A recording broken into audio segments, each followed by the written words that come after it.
L'OM a contacté Xabi Alonso, mais malheureusement l'instabilité ambiante au sein du club n'était pas de la nature pour attirer l'ancien coach du Real Madrid. C'est vraiment dommage, moi c'est un coach que j'aurais aimé voir à la tête de l'Olympique de Marseille. Certes, entre guillemets, il a flop au Real, mais par contre, ce qu'il a fait en Allemagne avec le Bayer Leverkusen, c'était tellement incroyable. C'est un coach avec de très bonnes idées de jeu. Mais du coup, c'est officiel, Franck McCourt a annoncé aux supporters l'arrivée de Habib Beye. Mais juste avant que ça soit officiel, il doit passer devant la commission juridique de la LFP, car pour rappel, le Stade Rennais l'a attaqué. Habib Beye, je ne sais pas quoi en penser. Honnêtement, je pense que ça peut marcher à l'Olympique de Marseille. Alors c'est vrai que ce qu'il a proposé à Rennes, j'espère qu'il va pas le proposer à l'Olympique de Marseille, c'était clairement le Harlem Ball. Mais de toute façon, je pense qu'à l'Olympique de Marseille, ça sera différent. On va lui laisser sa chance, bien évidemment. Et je lui souhaite toute la réussite possible. Et si il signe dans les prochains jours, il sera directement dans le Grand Bain. Vendredi, déplacement à Brest. Ensuite, réception de Lyon et réception de Toulouse en Coupe de France. Donc on va dire Brest pour se rassurer. Et après, les gros rendez-vous face à Lyon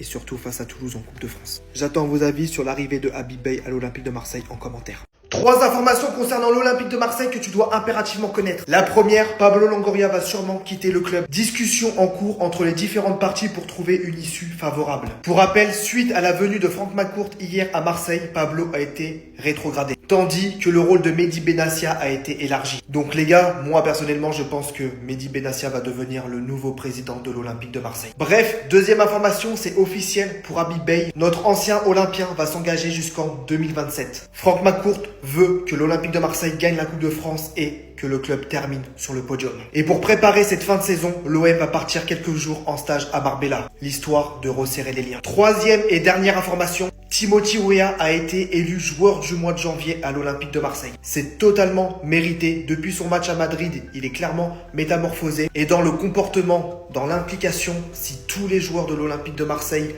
seraient comme lui, irréprochables, je pense que le club en serait pas là en ce moment. Car oui, pour moi, les joueurs ont tout de même une part de responsabilité. Oui, Christophe Galtier a entraîné l'OM. Oui, Beckenbauer, le grand Beckenbauer, a entraîné l'OM. Habib Beye va devenir le 27e coach en 26 ans de l'OM, les gars. Et quand on regarde la liste des coachs depuis l'ère Tapie, c'est une folie, les gars. On commence en 88-90 avec Gérard Gilly. Il fait bien jouer son équipe, ça marche bien, il y a du jeu, l'OM remporte son premier titre. Mais, vu que ce mec-là gagne la Coupe du Monde avec l'Allemagne en 90 en tant que sélectionneur, Tapie il dit non, moi je veux Beckenbauer, la star de mon équipe. Il écarte Gérard Gilly, il met Beckenbauer à sa place. Donc Beckenbauer, ça marche en tant que sélectionneur, mais ça marche pas en tant que coach. Donc Tapie le met directeur sportif et vient mettre Raymond Goethals qui va en finale de Ligue des Champions en 91. Goethals, lui, c'est qu'un pompier. Il vient, il repart. Ivic, un coach ultra défensif, mais qui a eu quand même 72% de victoire, vient, mais après ça plaît pas, Tapie c'est trop défensif. Goethals il revient, 91-92, en mode pompier encore, il repart. Jean Fernandez, qui va revenir bien plus tard, il vient en 92, il reste quoi, 3-4 mois, ça marche pas, il dégage. Goethals, il revient encore une troisième fois les gars, en mode pompier, c'est du n'importe quoi, et cette fois-ci il gagne la Ligue des Champions, du coup, la légendaire, 93. Ensuite, il se barre avec tous les scandales qu'on connaît. Marc Bourrier, Gérard Gilly qui revient quand le club descend en Ligue 2. Henri Stambouli, Luka Pekovic, tout ça, regardez, c'est des coachs qui tiennent pas plus de 6 mois, 1 an max. Gérard Gilly revient 2 ans, entre 95 et 97, donc pour la 3e fois au club. C'est ensuite que Roland Courbis arrive au club entre 97 et 99. On a Bernard Casoni, 99-2000. Abel Braga, le Brésilien, il est resté 3 mois. Il vient, il se barre. Albert Raymond et le fameux Christophe Galtier. Donc en doublette, ils assurent l'intérim, ça ne dure pas très longtemps. Javier Clemente, un Espagnol qui vient au club. Ivic, le coach défensif, il revient encore en 2001, il reste 3 mois.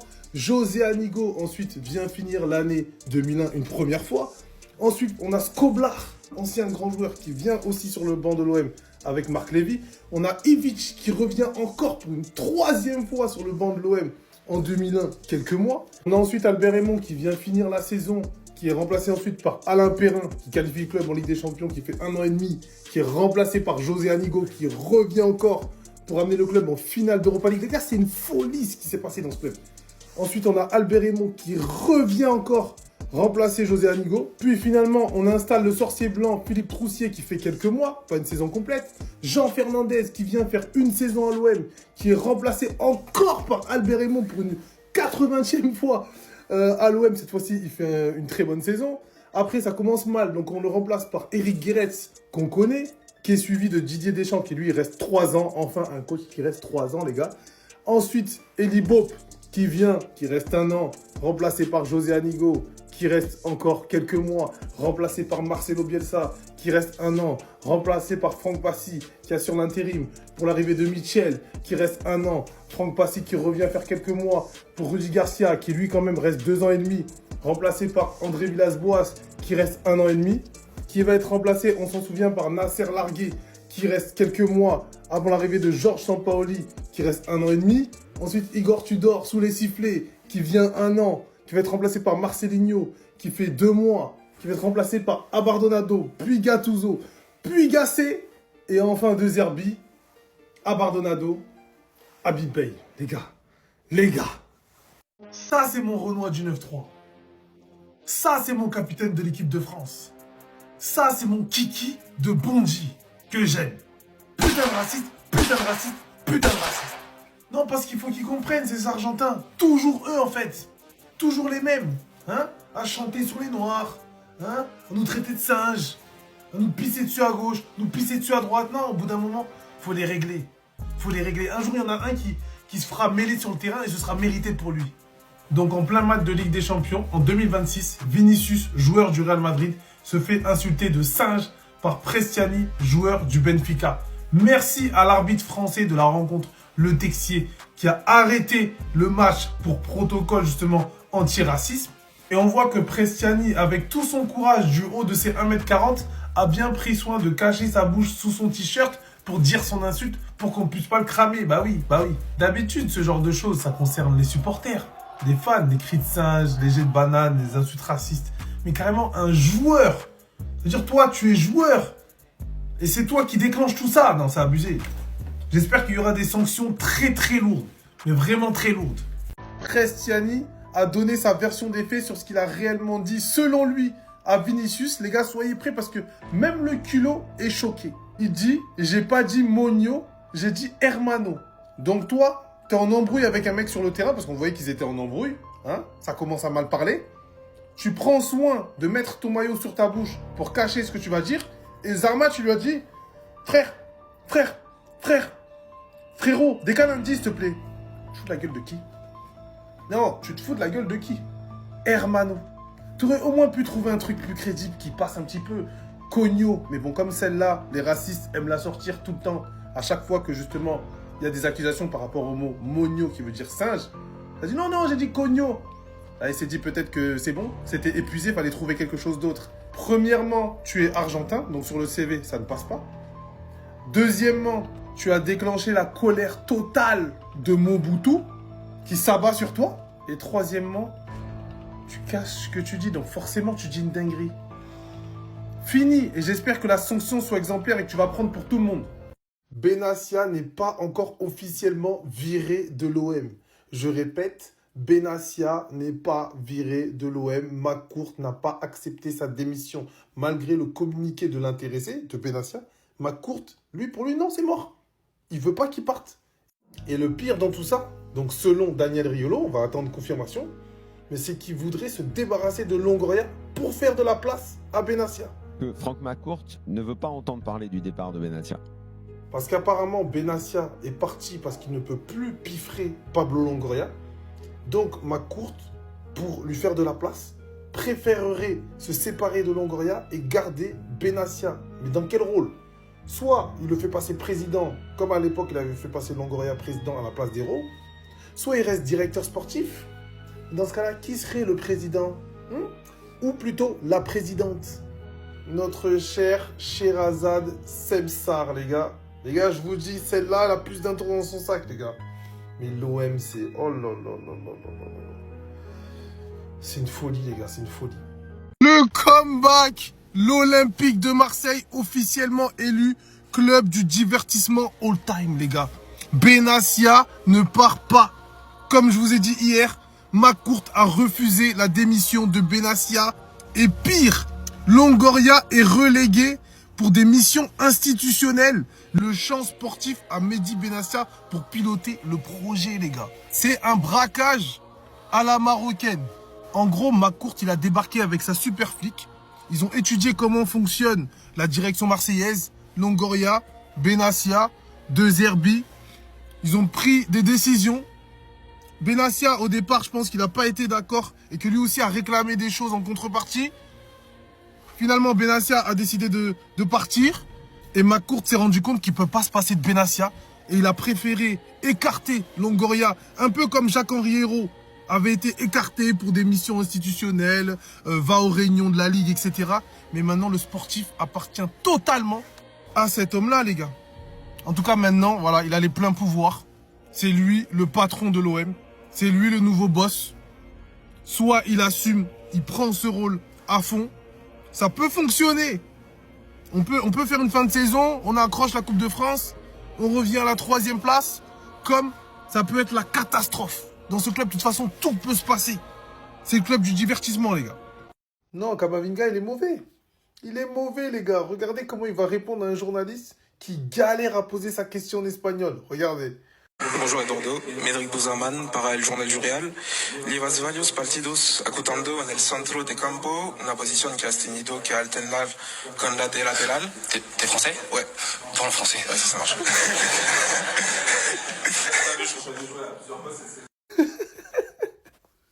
Regardez comment il a chaud. Il a grave chaud. Et pour lui, il fait 60 degrés dans la salle à ce moment-là. Regardez lui là-bas. Fou rire. Elle là-bas. Fou rire. Lui qui le regarde en bizarre, genre, ah ouais. Toi, t'es dans la merde. Lui, il est là. Aïe, aïe, aïe, aïe, aïe. Miskin, en tout cas, force à lui. Ça se voit que c'est ses débuts et tout. Il a voulu, tu vois, montrer qu'il peut aussi parler espagnol. Parle français, frérot, tranquille. La simplicité, le naturel, ne pas trop en faire. C'est un Français en face de toi. Pose ta question en français. Là, tu nous fais l'espagnol de Parami, Pienso que El Real Madrid. Et écoutez en quelle langue Camavinga après va lui répondre. Là, il lui pose sa question en français. Parce que l'espagnol, c'est pas possible. Pour sûr.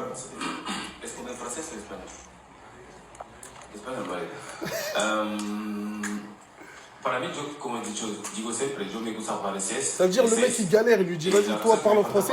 Mais par contre lui il lui répond en espagnol. Le vrai patron de l'OM, c'est lui. Pendant que tout le monde est en train de faire ses petites guéguerres d'ego et ses jeux de pouvoir, celui qui est revenu mettre de l'ordre et qui a ramené de la stabilité dans cette situation désastreuse, c'est lui. Vous pouvez le critiquer, faire des banderoles, tout ce que vous voulez. Lui, à 6000 km de l'OM, c'est lui qui a le mieux compris la situation et qui est venu corriger ce bordel. Et depuis 5 ans, si vous avez re-espoir en ce club et que cet espoir vous permet d'avoir ce genre de réaction complètement disproportionnée, c'est grâce à lui. Quand il reprend le club, c'est le drame, c'est la ruine. Certes, il n'a pas toujours placé les bons hommes, ça n'a pas toujours été un OM flamboyant, mais lui, qu'est-ce que vous voulez lui reprocher? Lui, il est à 6000 km, qu'est-ce que vous voulez qu'il fasse? À part faire la police, il peut rien faire. Et il a déjà mis énormément d'argent, c'est le rôle d'un actionnaire. Alors oui, on peut lui reprocher les hommes qu'il a placés au club, mais je suis désolé, avoir placé Longoria et Benassia, c'est pas non plus des erreurs majeures. Il y a énormément de coups du destin qui ne lui ont pas permis de remporter un trophée à l'OM, mais le taf, il l'a fait. Aujourd'hui, c'est lui le patron du club. Il a réaffirmé son engagement à l'Olympique de Marseille. Quoi qu'on dise, que ce soit une bonne ou une mauvaise idée, je suis pas là pour juger, il est impliqué dans le projet. C'est clairement pas le premier sur lequel je tirerai pour expliquer la situation actuelle. Lui, l'argent, il l'a mis. Et je pense que si on fait le calcul de tout ce qu'il a mis depuis qu'il est arrivé, les gars, on aurait mal à la tête. Dites-moi ce que vous pensez de McCourt en commentaire, mais franchement, bravo. eBay, il a même pas signé à l'OM que déjà tout le monde l'insulte sur les réseaux. Et après, vous allez vous plaindre que le club est instable et trop volcanique. Le futur coach de l'OM sera très vraisemblablement Habib Beye, McCourt l'a dit, et Benassia, depuis son retour, l'a dit également. Et sur les réseaux, on voit déjà certains souhaiter l'échec de Habib Beye au club. C'est vraiment à se demander si vous supportez le club ou si vous supportez vos abonnés sur les réseaux. En fait, vous avez un narratif, vous avez une histoire depuis le départ sur Habib Beye, c'est-à-dire la haine, vous voulez pas qu'il vienne, donc du coup, vous êtes prêt à souhaiter son échec. Tout ça pour avoir raison. Mais les gars, moi, si je souhaite un truc, je préfère avoir tort et que l'OM en bénéficie. Si demain je m'énerve sur un joueur, sur un dirigeant, sur un entraîneur, mais mon rêve, c'est qu'il me fasse fermer ma bouche, c'est qu'il mette l'OM au premier plan, c'est qu'il réussisse à me faire fermer ma gueule. Non, vous, ce que vous voyez en premier, c'est votre propre intérêt, c'est de valider ce que vous avez dit au préalable. Mais c'est pas ça de supporter, les gars. On a tous critiqué des joueurs, tous incendié des gens. Le seul truc qui compte, c'est le logo. Et si on doit avoir 0% d'avis positif sur toute la saison et que c'est l'OM qui gagne à la fin, mais let's go. On n'en a rien à foutre de notre position à nous. On s'en fout. Ce qui compte, c'est que l'OM gagne des trophées. Et la meilleure manière que l'OM gagne des trophées, c'est de le soutenir dans un premier temps. Même si vous n'êtes pas d'accord avec le choix, quoi qu'il arrive, il va falloir le soutenir. Il va falloir lui offrir le meilleur contexte pour qu'il performe. Courage à Habib, je suis derrière toi. Énorme respect à Pablo Longoria. Il mérite pas du tout les insultes qui se mangent depuis hier sur les réseaux. On peut être très content de son départ si vous voulez, sans forcément l'insulter et cracher sur tout le travail qui a été fait. Faut se rappeler d'où Pablo Longoria revient avec l'Olympique de Marseille, les gars, qu'il récupère l'effectif, il récupère un OM dans cet état, du Tchaleta Tsar, du Bounassar, du Nagatomo, du Strootman, du Sanson, du Encham. Il récupère ça. Et même s'il a fait énormément de mouvements, qu'on critique son instabilité, etc., il a fait un truc hyper important. Il a redonné de l'espoir au peuple marseillais. Quand Pablo Longoria prend la place de Jacques-Henri Hérault, le club est au sol, les gars. La commanderie vient de brûler, il n'y a plus personne qui vient au stade et l'OM est à la ramasse en Ligue 1. Depuis qu'il est là, c'est quand même 3 podiums sur 4 saisons et énormément de grands joueurs qui sont arrivés. Cette image, par exemple, de Rabiot et Greenwood qui sont en train de se serrer les bras, vous auriez jamais pu la voir sans Pablo Longoria. Certes, très bien épaulé par Mehdi Benassia, mais Longoria, c'est le patron de l'OM jusqu'à présent depuis 5 ans. Et si vous avez vu des Alexis Sanchez, des Pierre-Emerick Aubameyang, des Greenwood, des Rabiot, etc. arriver au club, c'est en grande partie grâce à lui. Et quoi qu'on en dise, c'est un monsieur qui connaît très bien le football, qui a subi énormément de crises à l'OM et qui n'a jamais rien lâché. Même s'il a pas tout fait bien et qu'il y a énormément de choses à lui reprocher, je trouve sa sortie très triste et honnêtement, je lui rends hommage et grand respect pour le travail qu'il aura accompli. Ça aurait été un bon président de l'OM. Je suis de retour dans le train de la vente du club, les gars. Je pense que le club sera vendu de manière imminente. C'est pas une info, c'est un ressenti et il y a plusieurs choses qui me font penser ça. McCourt, il a lié son avenir à énormément de personnes au club. Même s'il l'a pas dit officiellement, le trio Longoria, Benassia, De Zerbi, c'était ça qu'il faisait tenir. C'était son projet, celui auquel il s'accrochait et celui auquel il a cru. Au final, ces deux mecs-là qui représentaient tout le sportif à l'OM aujourd'hui, parce que Longoria, il s'est clairement effacé. Ils sont plus là. Et moi, je pense que McCourt, il aura pas l'énergie pour recomposer une nouvelle direction, pour retrouver la motivation d'un nouveau projet. Je pense que ça y est, il en a sa claque. On est au moins au 3e, 4e projet depuis qu'il est là, pour 0 trophée, pour autant d'argent investi. Parce que oui, quoi qu'on en dise, McCourt, il a mis un nombre d'oseille incalculable. Pour des résultats sportifs clairement pas satisfaisants, malgré le fait qu'on peut encore accrocher une Coupe de France. Et en vrai, il est en train de réussir sa mission. Il a valorisé le club, qui possède des actifs hyper importants aujourd'hui. Le centre de formation a été amélioré. Aujourd'hui, l'effectif vaut très cher. La marque OM, c'est un petit peu upgrade avec la Ligue des Champions, etc. Je pense qu'à un moment, il en aura marre et qu'il va lâcher le club. Et je pense que cet été reviendra le débat de la vente du club. À qui, je ne sais pas. Pour combien, je ne sais pas. Mais en tout cas, je pense que McCourt, dans un petit coin de sa tête, il est en train de réfléchir à l'avenir du club. Dites-moi en commentaire si vous voulez la vente du club ou non. Amis marseillais, je lance officiellement le train de l'optimisme. Il reste quelques places dans le train, je vous laisse venir. S'il y a bien un moment où il faut être soudé et uni derrière le club, c'est maintenant, les gars. Oui, la période est frustrante, horrible, terrifiante, tout ce que vous voulez, tous les objectifs sont bons, mais c'est pas le moment de lâcher parce que les objectifs du club, ils sont encore à la portée, ils sont devant nous. Si on vous avait dit en début de saison, vainqueur Coupe de France plus 3e de Ligue 1, vous auriez pas signé? Eh bah, c'est devant nous. C'est encore possible et plus que possible même. Quand on voit le calendrier qui reste à venir, les gars, il y a moyen de faire quelque chose. On va aller à Brest pendant que Lyon va aller à Strasbourg. Et la semaine d'après, on reçoit Lyon. Il suffit juste d'inverser la tendance sur ces 2 matchs pour relancer un cercle vertueux. Et je vous parle même pas de l'ambiance qu'il y aura au stade Vélodrome pour le Marseille-Toulouse en Coupe de France. Une demi de Coupe de France, ça peut réveiller la ville et ressouder le groupe même pour la fin de saison en Ligue 1. Vous allez pas me faire croire que cet effectif n'a pas le talent et la mentalité pour pouvoir aller chercher les objectifs, les gars. J'y crois dur comme fer. Il faut faire le dos rond, esprit carapace, esprit commando et aller à Brest en vainqueur pour ensuite relancer une dynamique positive. Et s'il faut faire le ménage l'été prochain au niveau de la direction, etc., on le fera. Mais ce ménage, il sera beaucoup plus délicieux si on le fait en ayant une qualif en Ligue des Champions et en venant de gagner un trophée. Dites-moi en commentaire si vous y croyez, je ne lâcherai jamais mon club et c'est plus que maintenant qu'il faut être unis. Je crois que j'ai trouvé qui sera le nouveau coach de l'Olympique de Marseille l'été prochain. Il y a énormément de choses qui me font dire que ce sera Maresca aux commandes du club l'été prochain. Longoria, il aime les coachs ambitieux et ça lui a jamais fait peur de tenter des coachs d'un autre standing. Quand De Zerbi vient à l'OM, on est tous choqués, surtout sans Coupe d'Europe. Là, si l'OM remplit ses objectifs, se qualifie en Ligue des Champions, on n'est pas loin de pouvoir attirer un coach de bon standing. L'OM a l'argent pour pouvoir très bien payer ce genre de coach et surtout possède encore un bon standing. On l'a bien vu, il y a un vrai pouvoir d'attractivité que ce soit pour les joueurs ou les coachs. Et on sait que Longoria a toujours aimé cette filière italienne. Aller chercher des coachs italiens, il aime ce pays, il aime leur culture de la gagne, leur manière d'intégrer leurs idées. Enzo Maresca est italien. En plus, il a carrément le profil que les supporters recherchent aujourd'hui. Il est volcanique et peut s'énerver certes, mais dans le bon sens du terme. Ça va être avec ses joueurs, en privé, il va pas s'épancher dans la presse, il va pas faire d'histoire. C'est juste un mec qui aime le ballon. On a besoin de cette genre de sérénité, de cette force tranquille à l'Olympique de Marseille aujourd'hui. Ça sert à rien d'avoir un coach totalement volcanique. L'OM et la ville est déjà assez volcanique pour ne pas en rajouter. On l'a bien vu, cette saison on a réussi à se mettre le feu quasiment tout seul. Je connais pas encore hyper bien ses idées, mais vous avez qu'à vous refaire son match contre le Paris Saint-Germain à la Coupe du Monde des clubs cet été, c'était un chef-d'œuvre. Dites-moi en commentaire ce que vous en pensez et si vous pensez que c'est possible.